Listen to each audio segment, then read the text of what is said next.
Constantino, pound for pound. Little Giant Boxing. Because he's a one-off, you know, he's a generational fighter. The way that he fluctuates up and down the weights, all he wants to do is face champions. He'll never duck a challenge. His resume is incredible, and you only talk about great fighters and their resumes and their legacies when they've gone and when they've retired.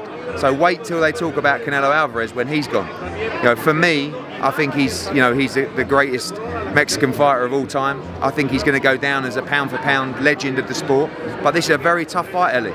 Very tough fight, because Dmitry Bivol is not old, he's not faded, he's not been in wars. He's young, he's fresh, he's been waiting for this opportunity for a long time.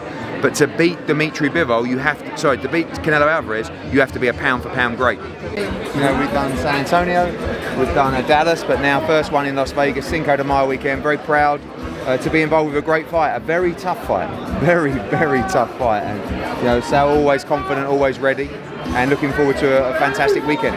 What are you expecting about Dmitry Bivol as part of Matchroom boxing? And then for Canelo Alvarez, it's going to be who's next, or what do you think about that? The thing is with Dmitry Bivol is he's very fresh. He's never been in a tough fight. He's always won his fights comfortably. He's very clever. He's big. He's strong. He has great footwork. He has good power.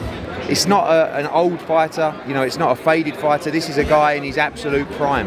They're very confident, and it's about how many levels Dmitry Bivol can rise, because we know this is the king of boxing, the pound-for-pound #1.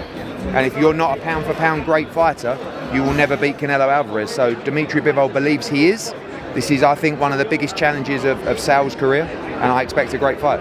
How easy or how difficult is to work with Canelo, with all this atmosphere, Cinco de Mayo, September? He just wants the champions. You know, he wants to keep taking the belts. And that's all he ever wants to do. You know, he's inspired, motivated to fight great fighters, great challenges. Amazing, going from 160, 168, 175, cruiserweight, who knows.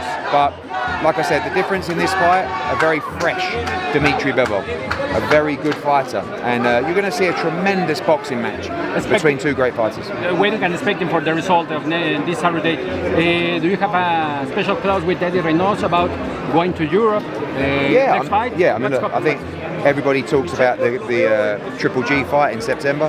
Let's see what happens Saturday, and then we look to December as well. But honestly, you know, Dmitry Bivol's the kind of fight, if you start overlooking him, he can become a big banana skin.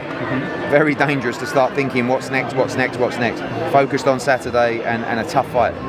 Tell us about the undercard. What happened with Filip Gergovich? Yeah, unfortunately his father passed away. We understand, and we have a replacement opponent for Zhang. We've got a brilliant fight with Montana Love coming in fighting Valenzuela, one of Eddie Reynoso's guys as well, and another fight as well with Gomez against Giasov. Fantastic fight. Velasquez on the card, Mark Castro on the card, Espino on the card. It's a great night of boxing. Lots of Mexican action for Cinco de Mayo weekend. A message for the Mexican fans, do we have tickets or it's all out? Yeah, very limited tickets left this week, which will go very soon, but we're going to have a full sellout on Saturday. We're going to give you a great party, and make sure you tune in to what will be a great fight. Finally, your opinion about Katie Taylor and Amanda Serrano nowadays? I mean, just saw the magazine, the fight of the century. You know, people are talking about one of the great fights ever at Madison Square Garden, and I believe we're going to get another one this Saturday. Thank you very much, Eddie. Cheers. Have you got $1 million for Jake Paul? Sorry? Have you got $1 million? No, I said he can keep it. He can keep it. Winning's much sweeter than the money, you know.